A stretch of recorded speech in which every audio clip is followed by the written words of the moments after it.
Oh, there's your 80s mall rock star with the amazingly bright red hair. That's Tiffany, of course. On B95, she was, 15, 16 years old when she recorded that hit.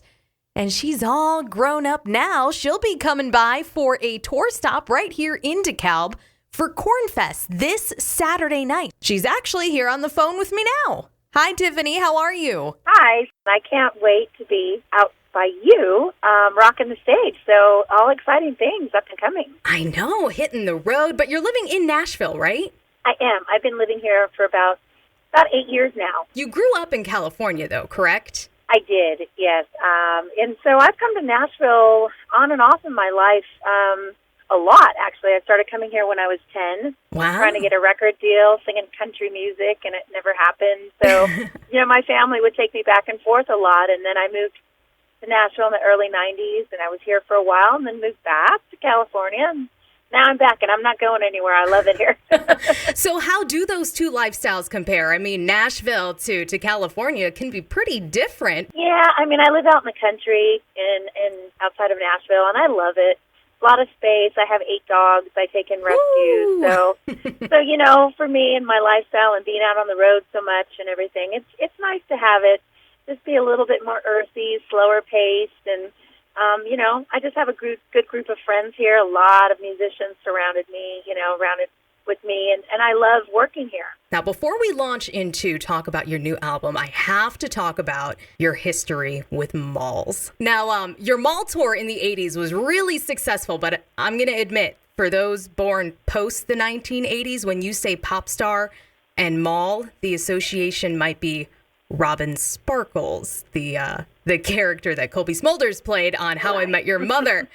For those who don't know, Robin Sparkles was a Canadian pop star that performed at malls, and it totally draws inspiration from you. I kind of just realized that you made a cameo on the follow-up Robin Sparkles episode, so please tell me how you came about the role. Well, I'm a fan of the show, so that made so much sense, and I was honored to go on the set and just kind of do a little bit of a Tiffany throwback. So it was a lot of fun. I mean, they even crimped my hair that episode, and I was like, ooh, I don't know about that, but but it was a lot of fun. You looked awesome in it. You can tell it's a total throwback to the 80s and early 90s, but it works for you. In the show, Robin kind of hates going to malls, and since that was so much of your life early on, do you kind of have a bit of that dread when you have to go to a mall?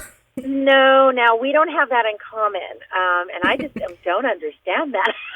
I know. How can you not like the shopping? I became a mean shopaholic from the mall tour, so I still love going to malls and rocking them. I don't sing in them, but I do love shopping in them for sure. Who doesn't? I always say I'm never alone, and I'm never lost as long as there's a mall somewhere in the city.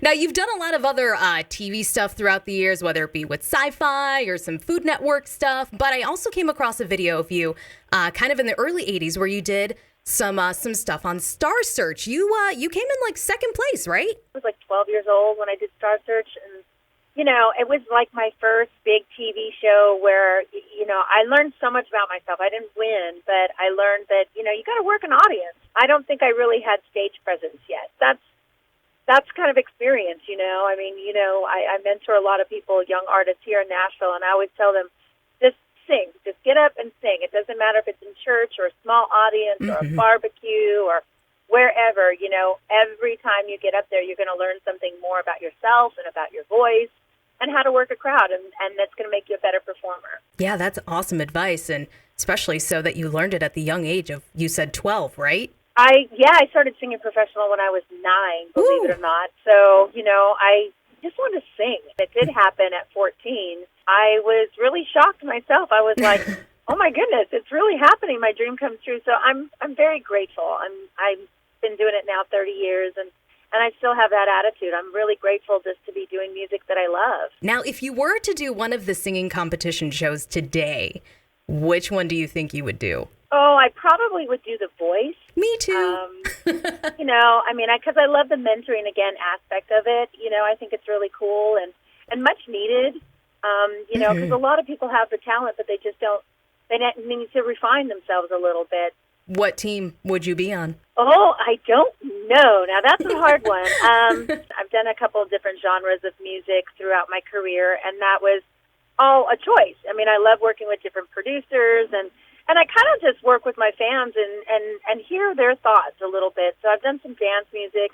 I did a country album that kind of told about the earlier roots of Tiffany that was very cool. And this new album is all about, beautiful ballads and really celebrating my voice. So, I think everything that I've done, I've still stuck to, the pop aspect of it. So pop music kind of rocks my world. It's where I need to live, Right. Okay, let's talk a little bit more about your new album. It's called A Million Miles, and it's one of the first times that you've gotten to co-produce an entire album, right? It is. And, I've been behind the scenes for a while doing things and producing my shows, but kind of chickening out on taking a title a little bit. On this one, I kind of sat down with my co-producer, Stephen Lywicki, and said, I'm ready. I'm ready to put my name on there. I think I've been, working it behind the scenes enough that I feel confident enough.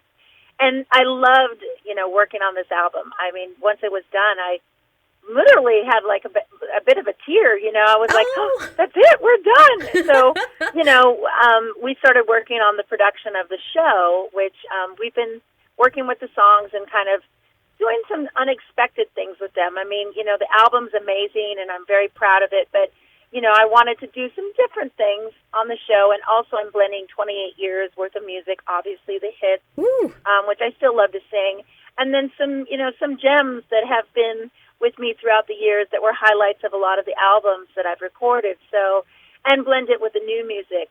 So we've got some tricks up our sleeve for this particular shows that we're going out on the road with, and this new album really does kind of celebrate me as a vocalist. I mean, over the years that I've been traveling and performing, so many people come up to me and go, I didn't know you could sing like that. So I really wanted to showcase that a little bit on this album. It's great that you've gotten to sink your teeth into the whole songwriting business, but I gotta say, cover songs are definitely a specialty of yours. So do you have a go-to karaoke song? Oh, Don't Stop Believing.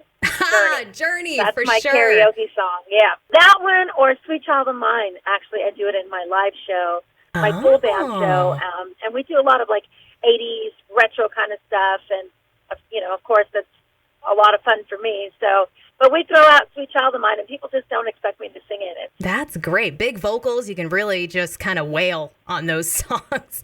Now, you've been in the business for, 3 decades now, but I'm hearing that you have a fear of flying.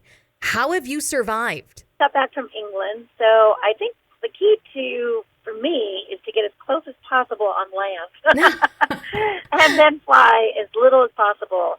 It's just not my favorite thing to do. And now I'm totally open to it, and I think a lot of that is really because of the new music. I just feel really encouraged and excited about getting these new songs in the fans' hands. So, to be offered to go over to Australia and different places in Asia and all the different places in Europe, I'm very excited about it. Yeah, the destination definitely makes the trip worth it. Yes. Definitely. For someone who's traveled a million miles, what's been the most unexpectedly cool place that you've been to? Unexpectedly cool place? Gosh, there's been so many, really.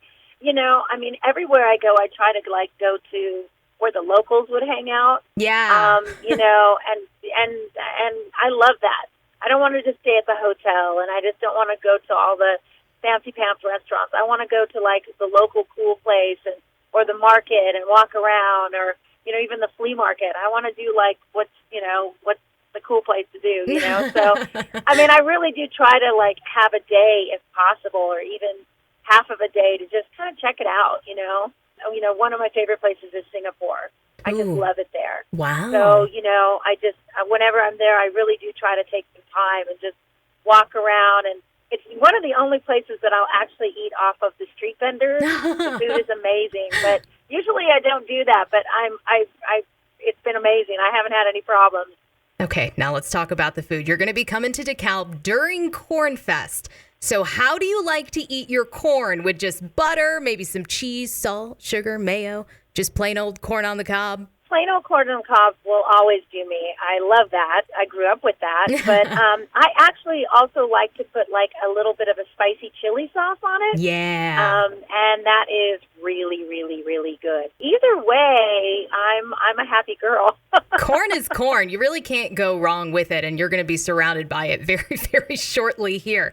So, Tiffany, thank you so much for talking with me today. I'm going to be playing your new single right here in just a few moments, and we'll be seeing you soon. Awesome. I'm looking forward to it. Thank you. Of course. Thank you so much. That's Tiffany. She'll be here Saturday night, 7 o'clock, performing on the main stage at Cornfest in downtown DeKalb. More info is up at cornfest.com. We'll play her brand new single next on B95.